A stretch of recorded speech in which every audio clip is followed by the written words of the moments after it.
Hello everyone and welcome to another episode of Monster Report. I'm Nick Adam Poling and I'm here with my guest George Taylor, joining us here to give us an interesting top 10 list. Howdy George, how are you doing? Good, Nick, how you doing? Doing great. George and I, he's actually been on an episode. We had you and Chris Canale, I think, on, right? Yes. That's been a while, yeah. What were we discussing? I think it was it King Ghidorah, or I can't remember, but it was something. Or it was Terra Mecha It was King Ghidorah, yes. King Ghidorah, maybe, yeah. So, yeah, we were probably talking about that. But, yeah, George and I have known each other from G-Fest and all that, and I've been bringing fans on here, kind of talking their top 10 or certain aspects of these kaiju films that they wanted to bring up, and some of them have been interesting lists. George and I started talking about the music aspect, and of course, we both been at G-Fest, and you've been to both concerts, I'm sure, that we had there at G-Fest, right? Yes. Yeah. So music is such a big part of the kaiju fandom and all that. So before we get into your list, tell me a little about your kaiju upbringing. Where did it all begin? I believe it started with Godzilla vs. Megalon. Okay. I don't remember when I saw it, but it was about first grade. It's the earliest memory I could think about with Godzilla. I remember jumping around in my basement of my school as Megalon, doing his hopping, following Jet Jaguar.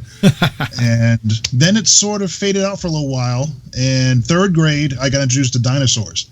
Mr. Silver, my third grade teacher, we did dinosaurs, and I fell in love with dinosaurs. It was awesome. And then all of a sudden I remembered, hey, wait a minute. There was this really big dinosaur that I saw that was really awesome. And they actually had, is it Jim Thorne or Ian Thorne? Ian Thorne? Ian Thorne, yeah, the books. The Godzilla book was in our library at the school. And I remember seeing that book, and I'm like, yeah, that's him. And then it all started from there. Then it was like, dinosaurs are cool, but Godzilla's the king. So that's pretty much where my hobby started, 1980, 83. Yeah, and that Ian Thorne book, that's the Crestwood Monster series. Did you look through kind of some more of those, or did you kind of stick with the Godzilla book? I could never find any of the other ones. We never had any of the other ones. We only had the Godzilla, which I guess I'm lucky, but yeah. I could never find any of the other ones in the library.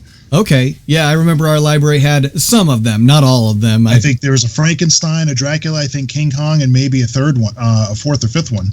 Yeah, there was all kinds, and so that, and there was so much misinformation in that Godzilla one.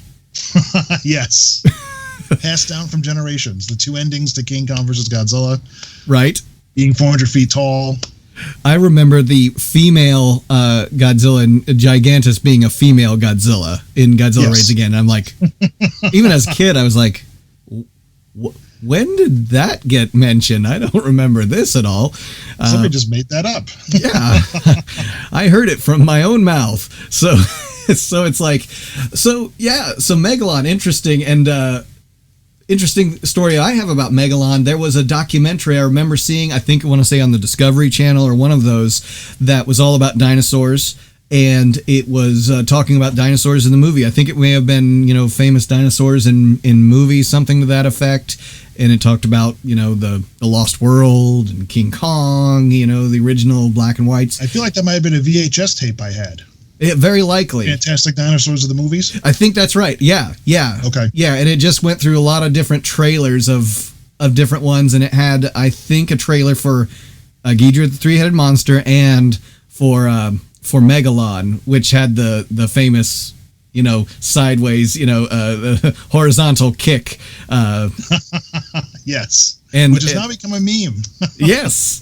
In our modern world. And so, yeah, I think that's one of those things from Megalon everyone kind of remembers, and Megalon even has some interesting music in it as well. So, some of the, you kind of realize going through it, the repetition of music and the certain feel that IFUKUBE had, and all of Manabe, and I think there was like, what is it, with the Raids Again, there was another different music director for that one, and how, it tells a story, and how but how different it tells that story. Even, you know, listening to like Smog Monster and how, you know, droning on it is, and then listening to, you know, Ghidra and how driving the Ifukube music is and how just amazing that is. So yeah, that's one of the signature things. When it's in another room, I could tell almost what movie it is just by listening to that music track, right?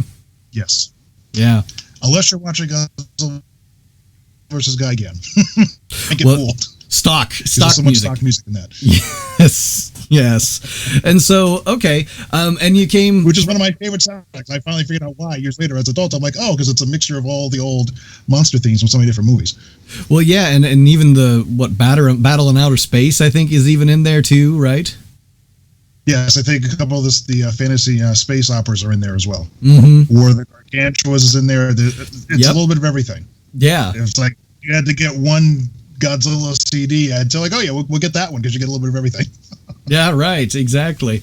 And so, like, when you kind of came from the days of seeing Godzilla on broadcast television and yes, definitely, and looking VHS through the TV guide, scanning, trying to stay up late if it was coming on late at night, usually on the weekends. Thanksgiving, Channel 9, 5 and 11, I think, were the primary channels that would have it. Thanksgiving week and other times over the summer. That was my Godzilla experience. And you'd see a movie once and remember it and wait years to see it again and hope you might remember it and catch it. Yeah, exactly. And you probably, the TNT Monster Vision as well, right? Yes. By the time that was coming around, VHS was there in the mid-'80s, and I was starting to get VHS tapes. So that wasn't as big for me. Everything for me was the Thanksgiving and summertime monster weeks that they would do on 5, 9, and 11.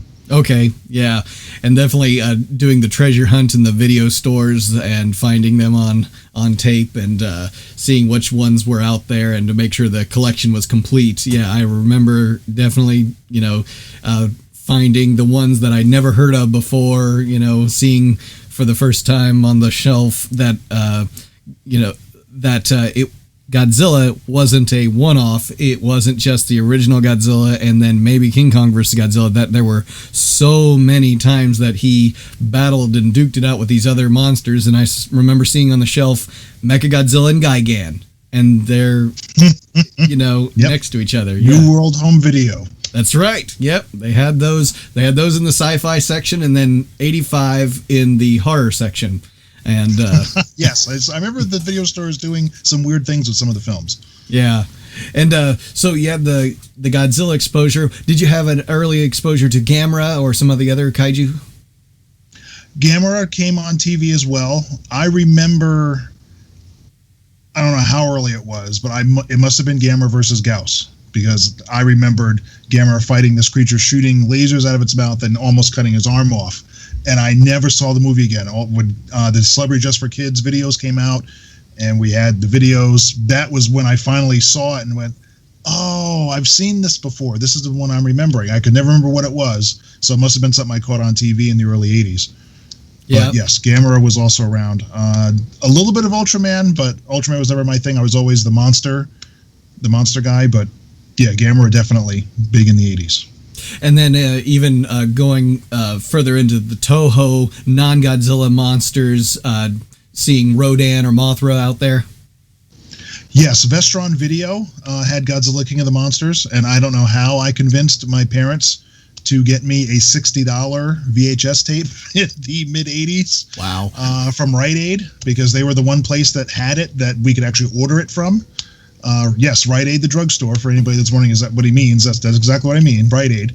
And I still to this day don't know how I got them to spend $60 to get that tape. I asked probably for about 2 or 3 years, but they eventually did get the tape for me somehow. Yeah, well, you're sounding like me when I found a bootleg copy for $100 of the 1984 David Lynch's Dune. Because it was the director's cut. It was the extended release. And so I must have this. I know, yeah. But and I worked for Rite Aid, by the way, in my college years, so I'm with you there. Never ordered anything though. Interesting. But yeah, so yes, Rodan was part of the, which I mentioned. But so yes, Rodan. I'm trying to think of what other ones. Warlord Gargantua was, I think, Paramount released on VHS in the mid '80s, so I had certainly seen that on television. Was excited when that came out. Smog Monster I wanted for the longest time. I recorded it off of television, but I'd missed like the first 10 minutes of the movie. So for the longest time, I didn't see the opening 10 minutes of the movie. And then finally, I think it was Orion Home Video that released it, and I got a copy, and I was uber excited. Yeah, pretty much my favorite Godzilla movie. Yeah, I got that Scimitar. I've got a twist. I have two answers. When people ask me what's your favorite Godzilla movie, I give them two answers. My favorite Americanized Godzilla movie is Godzilla versus the Smog Monster. My favorite Japanese Godzilla movie is Godzilla '84. Gotcha. You like the '84 so Japanese cut? I cheat and give them two answers. Gotcha. So I can't pick between the two. Everybody makes me, and there are times I one or the other, but I'm like, nope. Here's your two. Yeah. Well, and when someone asks you, what's your favorite of anything, and that's where I'm going to get into your list here, how is it you find yourself ranking them? Is it in rewatchability or some other system you might have? Usually rewatchability. We're going to do soundtracks, how much I listen to them, and I'll run soundtracks into the ground. WWE fans know The Undertaker's funeral theme march. I actually made a copy on cassette tape, both sides, so 45 minutes a side, so 90 minutes. I used to play when I worked at IBM on the assembly line, assembling stuff. I just had a recording of it looping on cassette tape for an hour and a half at a time, and I told the woman across the aisle from me, I'm like, if this gets to be too much, let me know. After about a week, she finally came, just like, yeah, you're driving me nuts with the bass turned up and you got that theme music playing. I'm like, I told you, let me know, because I'll run it into the ground. So if I can play something over and over and over again, that's usually my way of either watching something or listening to the music of something. If I'm watching it, listening to it all the time, then it gets higher up on the rank. Yeah, and so I imagine your collection includes not just your home videos, you also probably got some figures, but you also have your soundtrack collection, correct? Yes, very, very proud of my soundtrack collection. Okay, and so you find yourself re-listening to certain themes over and over again, and I know you've got your list kind of broken down in an interesting way. Could you explain that? Yep. I got my first list is going to be non-IFUKUBE, because I wanted to be a little unique. Non-IFUKUBE Godzilla soundtracks, because everybody loves IFUKUBE, as do I. But these are ones that are awesome that IFUKUBE did not do. My number one, I'm going to start with just because I like talking about it the most, is Godzilla 1984. My favorite Japanese Godzilla film, my favorite Japanese Godzilla soundtrack. Rojiro Kuroku, I love the soundtrack. I think partially because I rented that movie for like a year and a half straight. I would just take it back to the video store and re-rent it again immediately for like a year and a half straight until my parents finally were able to get me a copy of it. And I just watched the movie over and over again, acted out the movie, listened to the movie, loved all aspects of the movie. And I still put that on. The Godzilla leaving Tokyo theme and Godzilla arriving on Mount Mahara is my one or two track that I just put on repeat and will listen to. I could like meditate to that. I could like do yoga, something like that, and just relax and just zone out and feel at peace listening to those pieces. I think they're awesome. That's my favorite one by far. And in the, of course, the American version, 85, wasn't there additional tracks from other American films, other New World? Yes, DEFCON 4, which I did not know until recently, but they had lifted music from the movie DEFCON 4 for scenes in the Godzilla film, and it really works. For most of us that grew up watching Godzilla 1985, it feels like it's part of the soundtrack. I wouldn't have known that it wasn't until somebody said, hey, by the way, that's not the original. It's when I got the original Japanese soundtrack, I'm like, where's all these other sound effects I remember hearing? And not to be found. And I found out like, that's not actually part of the original movie. Yep. And, and it's not as jarring, like you said. Yeah, it's kind of the hand that fits in the glove, unlike... and maybe you might disagree with me, the Creature from the Black Lagoon theme coming out of nowhere in King Kong vs. Godzilla. It's so jarring to me that it's like, what the heck? And you're just like, we had some really great music going, and then you have that theme just kind of coming out of nowhere. It's almost like someone was in the other room and it got recorded that way, and they're like, go with it. Just leave it in. Just leave it in. Yeah, we own the rights to it. It's ours. But yeah, you're right. That DEFCON 4 movie, which I've never seen. Is it DEFCON 4? Is that right? I'm pretty sure it's DEFCON 4, and my mother actually just got a batch of VHSs from a friend of hers, and I found a copy. I haven't watched it yet, but I found a copy of DEFCON 4. Okay. So I will have to watch it and report back. Yeah. Well, and so yeah, that was kind of thrown in there, but it worked. New World, I guess, having the rights to that, maybe just re-editing the film in certain ways to get that in there. But yeah, that's a great pick for your number one there. Yep, my number 2, which goes off of my story about favorite monster movies, Godzilla versus the Smog Monster, which also happens to not be Akira Ifukube, Richiro Manabe. All right. Very atmospheric. I loved Smog Monster as a kid.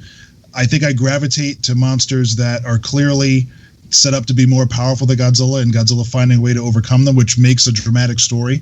It's not great to watch, as a simple example, to watch the Hulk beat up on guys that are robbing a bank.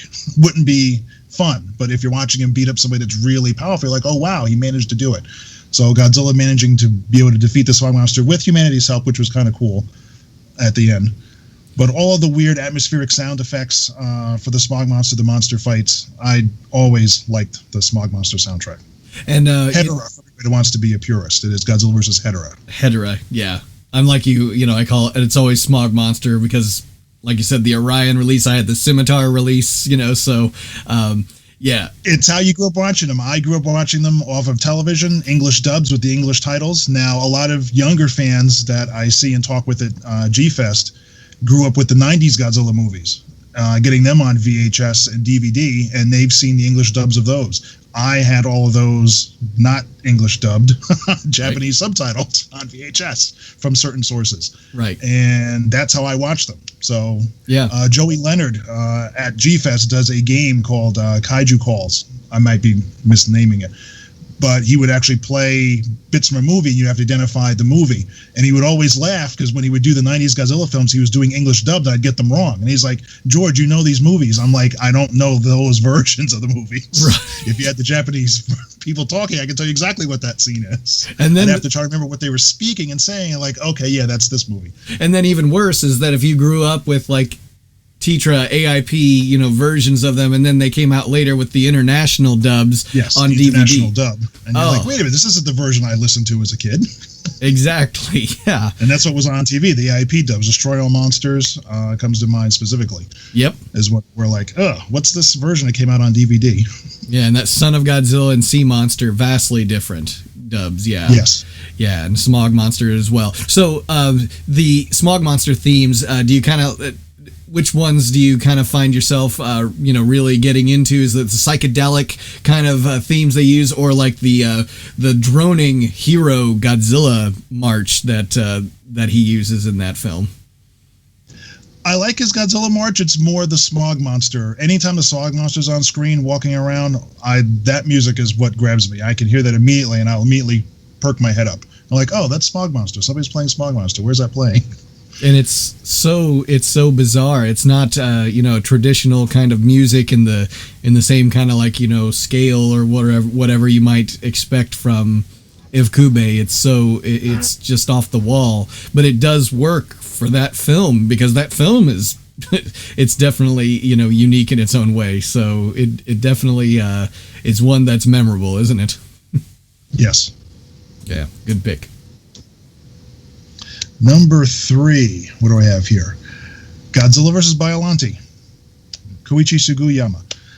I know this might be controversial for some fans because they don't think the music works in the film because he composed is in suites as opposed to actually for the scenes of the movie, and it's interspaced throughout. But I think once again, I had discovered Godzilla vs. BIOLLANTE in the early 90s. I didn't know they were still making Godzilla films. I had seen a picture in a magazine, probably Fangoria. I'm like, what is that? But never saw anything. We didn't have the internet at the time, so you weren't just going to go Google it. Like, oh, just look this up. I ended up finding that movie and watching it over and over and over and over and over and over again. So once again, the repetitiveness and watching it, listening to it, it just stuck with me. And it's one of the probably first 2 or 3 Godzilla CDs I ever got. So it's one of the ones that's gotten the most play. So that was why it landed number 3. Just I know it's controversial for some people because they don't like the way it works in the film, but I think the music is really good, and I think it does work in the film the way it's presented. And like you said, you find yourself listening to it over and over again. It's definitely of its time period, I would say. It's definitely of the 80s. I also like orchestral pieces, which it has a lot of that. It is quiet in some parts and then loud and boisterous in others. I like some of the changes. I wasn't a big fan of the rock and roll Godzilla theme that was introduced in that. When I first heard it, it's grown on me over the years. So I will admit that I was kind of like, I don't know about that. But it's grown on me over the years. So now I actually kind of like it now. Yeah, not going to argue. That's a good one. Yeah. Number 4, Godzilla vs. Mechagodzilla 1974. All right. Masaru Sato. This is my cousin's favorite Godzilla film. One of my favorites from the 70s for sure, although I pretty much like all of them, so it's hard to always say, well, this is my order. They're always separated by little small pieces. You're like, what's your favorite? Like, I have a top 20, and they're all like basically my top 3. I love the Mechagodzilla theme. I love the Okinawa themes. When they're there, it's a nice atmospheric soundtrack, and once again, repetitiveness, watching the movie over and over again makes me like things more. So the more I'm watching it, the more I'm listening to it, the more I'm like, okay, yeah, this is really cool. Yeah, and it works really well for that time period and that film too. I think that the Sato, his style of doing things really does work and adds to the flavor, I'd say, of Godzilla. So you don't just have IFUKUBE, which we all love, every single film, and those themes every single film. It is kind of refreshing to have, his take on the Mechagodzilla, and then later in Terror Mechagodzilla getting IFUKUBE to, do his take on it too. So, I think all of these different composers working, for the universe that is Godzilla and these films, and beyond Godzilla, of course, we have some non-Godzillas, of course, coming up later. But yeah, Sato's themes are, is definitely one that's recognizable. But and then you have, I imagine he composed the King Caesar song. That was yes, I would think he did. I'd have researched that to make sure, but I would imagine he did. Yeah, which which we all sing at the end of G-Fest. That's right. Good one. And yes, when I first went into Kaiju Confessions, I was able to pretty much sing that song by heart. For those that are asking, yes, I actually knew it from as a kid by heart. So. Oh my! Wow. We won't ask you to do that today. Thank you. Rounding out number 5, coming a little more recently, Godzilla X MEGAUIRUS, Michiru Oshima, wonderful lady that I met at G-Fest. I love her pounding Godzilla theme. It was one of the first new Godzilla themes of the modern era that I really clung to and liked. And that's the primary piece I like about it. I like the whole soundtrack, but that's the driving force. I love her doom, doom, doom, and the build into him coming, which got to stay, I think, in a couple of other films as well. Yes. That rounds out my top 5. And Oshima, yes, like you said, just very lovely lady, and to think of the impact that she made on the Millennium series of Godzilla films with a refreshing new feel for the music. Yes, and, something new to bring to the table. And it was cool in some of the films you would get an IFUKUBE theme at the beginning, like when Godzilla first appear, or playing over the credits, just as a little tip of the hat, which is always nice to the fans. But it's good to get new ideas and new takes on things. As much as we always say we want to hear the same thing over and over, you want the spice of life is variety. You want to hear new things and new takes on things. That's right. Yep, we'll always have the classics, but yeah, new takes on things. That's why I even like, hearing some of the American, legendary themes that come out and tributing the classic themes, but I still even, like listening to those soundtracks from the legendary series too. And, but maybe it's on your list, but, even 98, the orchestral, themes, not maybe so much the Jimmy Page and Puff Daddy, but I still every once in a while listen to that. That's a guilty pleasure. So, yes, the orchestral score for Godzilla 98 is good. I wouldn't say it's bad, but I will also say I am still wounded by Godzilla 98. As much as time has softened it a little bit, I still have a very good memory of going to see that movie, knowing I was probably not going to get what I wanted, and being very disappointed. One of my friends tells the story of me going. Really quick sidebar. I used to work for a movie theater 20 years, and we used to go next door to the big cinema that we were sister cinemas with to see rundowns. They put the films together, and we would run them the night before they would be shown to the public as a boon for the employees, and also to just make sure there's nothing wrong. If any bad splices, any problems, we would preview them. So I went to our employee-only screening of Godzilla 98, all excited. I had a little Godzilla figure with me, and my friend likes to tell the story how I'm sitting high in my chair with my Godzilla figure in hand at the start of the film, and by the end of the movie, I was a puddle of mush when the end credits started. And I didn't realize I'd done that, but looking back, I do remember that. I was just pretty much, my head was down, and I didn't know what to make of myself when that movie ended. So right, yeah.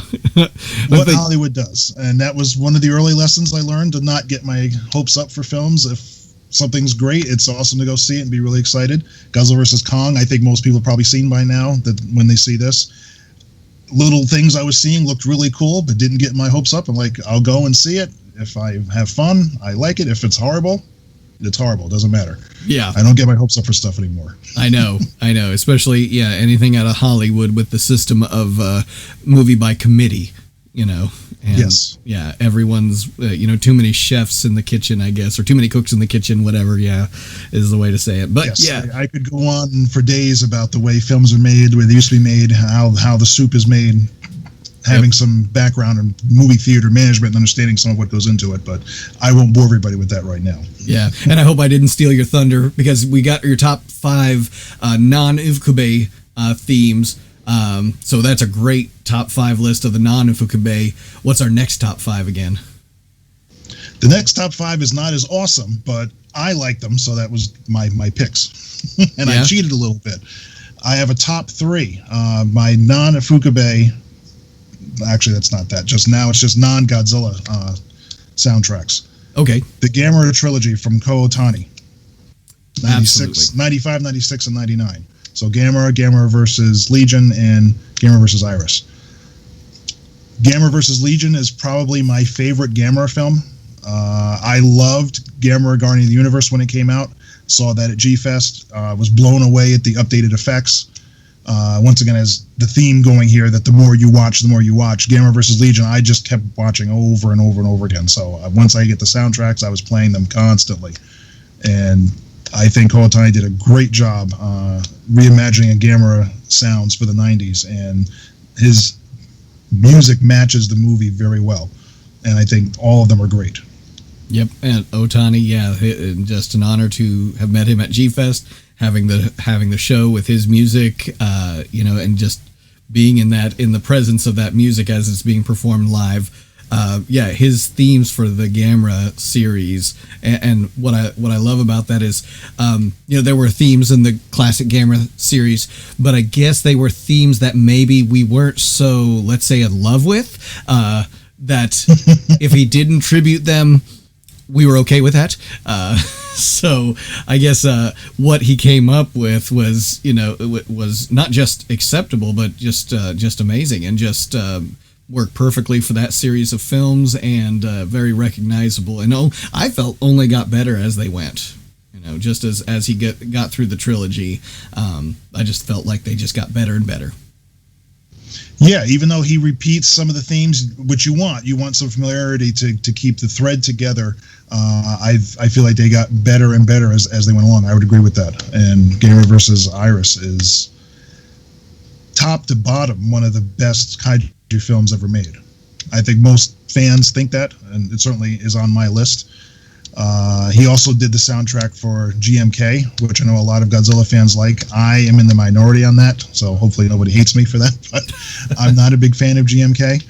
Partially, again, my problems with too many chefs spoil the soup. Toho changed a lot of what the director, Kaneko, wanted to do with GMK, and I really was looking forward to what he originally had conceived, and they changed a lot on him and just made it weird. No, I get you. But again, going off on a tangent. That's okay. But just mentioning that it was OTANI. Yeah, the tangents are welcome here, and even differing opinions, we can still be Godzilla fans. We can still get along. So that's great. Absolutely. I tell everybody, I'm like what you like. And I have no problem with people that love GMK. I know a lot of people that love GMK, and I'm happy that they love it. I don't have a problem with them loving it. Yep, absolutely. So yeah, we got Otani. Excellent. So that's taking up spots 1, 2, and 3. All right. Coming in at number 4, staying with Gamera versus Barugon. Okay. Chuji Kinoshita. Once again, love Gamera versus Barugon. Watch it over and over and over again. Listen to the soundtrack over and over again. I love the opening titles. I love the theme for Barugon. It goes throughout the entire film. I don't know why. I don't really have a reason to tell people why I love it, but I just think it's awesome. I just listen to it over and over and over again. I can throw that on anytime I'm grabbing a CD, like, oh, Gamera vs. Barugon. I just throw that in and listen to it, and I'm transported right back to every scene in the movie when I'm watching it. Yeah, and Barugon definitely stands out in the Showa Gamera series, and in so many ways, and the soundtracks, you know, right up there too. And when I guess I said the classic Gamera series, I'm always thinking of the children singing, you know, that theme song, and that yes, it doesn't have it, and I'm not at all offended that maybe there wasn't a tribute to that in any, you know, reimagined Gamera series. So yeah. I think that's also part of why I like Gamera vs. Barugon. It is very much an adult movie, so having discovered it as a young adult in my early teens, and then later on when I was actually a young adult, 18, 19, 20, getting the soundtrack and getting to see the DVDs and seeing it, it's like, oh, this is really, really well done. Mm-hmm. So I think that's the other reason why, because I love all the Gamera films, so I won't say that I don't like the kid versions and the kid singing, but this was nice because it was an adult sit back and actually watch a dramatic film that then has monsters appear in it. That's right. Rounding out my top 5, non-Godzilla, and I'll just pop it up for anybody that hopefully was able to grab it. Gasp. King Kong 1976. John Barry. I love the score for that movie. Not everybody loves Kong 76. They feel it's a little bit of a betrayal to the original 33 Kong. I grew up watching both, and I always liked both. And because I was a kid of the 70s and 80s, modern effects, Kong 76 obviously looked better to me than the original Kong. As I got a little older, I could appreciate the nostalgia of the original stop-motion effects for King Kong and understood what it took to put that on at that time. But as a kid, I always thought Kong 76 was fun. I love John Barry's themes. I'm not sure why the final fight with Kong and the helicopters was not scored. That's a mystery that would be awesome to find out if they have any special features on here. With anybody asking why they didn't score that, but yeah, I love the music when it's duplicated. The music when Kong is in the container ship riding back and Jessica Lange falls down into his hand. The music that plays there is also then reworked when Kong climbs the World Trade Center. And I love that music. I could put that on repeat and let that play for hours. I can just play over and over and over again. And I'll put you on the spot a little with that John Barry score, because I always have a word that I'm thinking of in my head when I listen to it, when I watch King Kong 76, and how it differs from, you know, maybe other, you know, monster kaiju films. There's a particular word I would use to describe it. I'm kind of curious, before I tell you that, what would you, in a word, how would you describe John Barry's score for 76? Sorry to put you on the spot. No, I'll give it, I'll say atmospheric. That's exactly what I was saying. That when you are on Skull Island. Didn't plan that. Yeah. Didn't plan that. When you're on Skull Island, and especially the mountainous fog, you know, kind of covered scenes there, you know, before the snake, you know, comes into play, that just feel to his, and it's taking its time and it's building the atmosphere, and that just does it. I'm excited not only to see the movie, but to hear if they've remastered the score, just made the score sound better. I'll say that I don't like when they start changing scores around. They'll say, oh, it's a new 5.1 surround sound, but they start adding sound effects or taking sound effects away. An example I can give of something I love they do in the film, when Jessica Lange wakes up the following morning after Kong first kidnaps her, and he's toying with her a little bit, and then she gets up and runs away from him, and she falls down into the mud. Kong angrily walks up to her, slams his fist on the ground, and grabs her again. as she's tapping on his arm and screaming, "Help me," the music is actually changing into that scream of her, "Help me," and you can actually listen to it and hear "Help me," and then it sounds like the "me" echoes 2 or 3 times, and the music sounds like it's carrying her voice. So I'm hoping that translates onto Blu-ray, because I remember that when I was a kid, loving that transition. Little small things like that. When you watch a movie 100 times, you pick up on things like that. Yeah, all in the days where they were recording these things and putting them together prior to digital technology, to be able to, get synchronization with little elements like that, Yes. just seems like such a lost art. And I know that if I had to guess, they probably did have some of the running film, that he could compose to the running film. But even then, synchronization is a difficult thing. And now it's digital technology, so everything can be so synchronous, it's so perfect. But to have recorded, how he recorded it in that time on the analog equipment, and, it just all falling together, and, just all those themes that bring you from the expedition to Skull Island, and then off of Skull Island, like you said, on the ship, those themes that are repeated, that's reminding you that, someone's out of their element here. We were out of our element visiting Skull Island. He's out of his element on the ship and then in New York. Yeah, so... I even love the Petrox band music that plays right before they do the big Kong reveal. And then the music that's playing as they wheel him out and they pull the curtain up for him.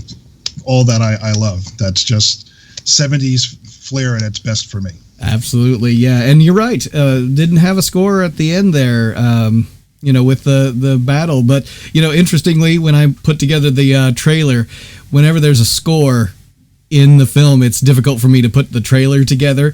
It's not that I don't want the score in there. It's just when you start cutting it apart, you hear the score change and things like that, and I want the sound effects. So that actually made that for my trailer easier. So yeah, that's when I'm cutting together something with Godzilla, and especially with Ifukube, he puts music throughout a lot of it, and yeah, and right. You start editing it, you start getting sound blips. Yep, and then but Barry, like you said, it's atmospheric, and it takes its time.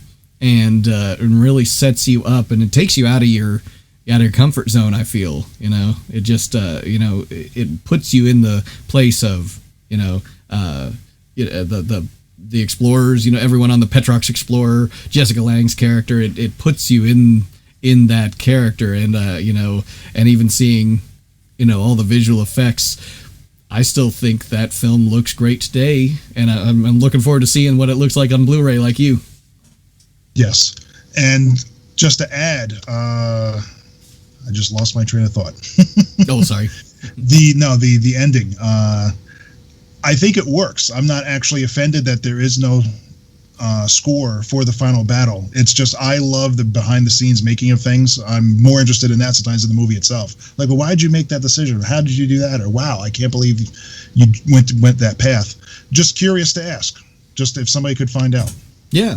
Yeah, and it may have been a simple reason. Maybe there was something, that was a conflict as to why they couldn't. There's always those reasons, and it ends up on film and then into history. And yeah, I'm always interested in finding out why it is you chose to do what you did. And sometimes it's like, we ran out of money, and then it's kind of disappointing. This is a great list. I think that's very enlightening, because we even have the American film in there kind of thrown in. A lot of people might forget that, and to understand again, Kong is part of the the Godzilla universe, and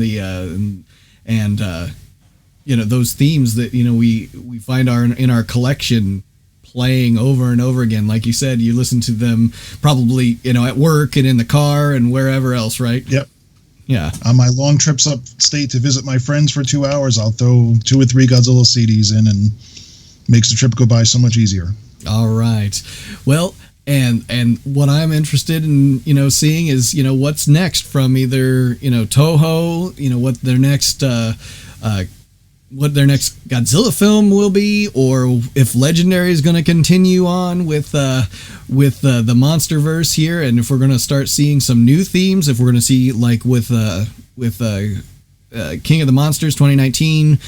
Some of the themes kind of rehashed in a modern kind of feel. And I guess real quick, what was your kind of thoughts on the 2019 KOTM soundtrack? Bear McRae. Godzilla King of the Monsters. I liked that Godzilla theme when he comes up after Serizawa's made his sacrifice, and you get the the drums and the men orchestral voices start to cue in, and he comes up out of the water. That's a really cool theme. I would have liked to have had that come back for Godzilla vs. Kong, but perhaps down the line. Yeah. And the funny thing is about Godzilla vs. Kong, honestly, I've only seen it once, so I really didn't pay attention enough to the score. And maybe it's because it really wasn't, maybe capturing my attention. It worked fine for the film. Nothing really stuck out to me. Yeah. From the Godzilla vs. Kong score. It's serviceable and it works, but I didn't walk away oh, I got to go buy that CD. Yes, everybody, I still buy CDs if they're available. Oh. Everybody laughs at me, but yeah. I'm a CD guy. Yeah, you got to have the physical copy. I still want my physical copies of everything too, and I'm going to keep them. Yeah. So yes, yeah, absolutely. All right, excellent, George. Thank you so much for your time, and we're definitely going to have you on. Yeah, I'm definitely going to have you on again for a future episode of the Monster Report, and this will be our first. Hopefully you're listening to this, either on podcast or on YouTube, because this will be the first episode that I will simulcast as a podcast on the brand new Monster Report podcast, available everywhere podcasts are downloaded. So for me, Nick Adam Poling, and my guest today, George Taylor, we ask that you like, subscribe, comment, all of those things. Tell us about your favorite scores, whether they're Ifukube, if they're Godzilla, if they're non-Godzilla. Tell us about your favorite soundtracks in the famous monsters and kaiju films that are out there. And for us, thank you so much for your time, and we'll catch you on the next episode of the Monster Report. Thank you.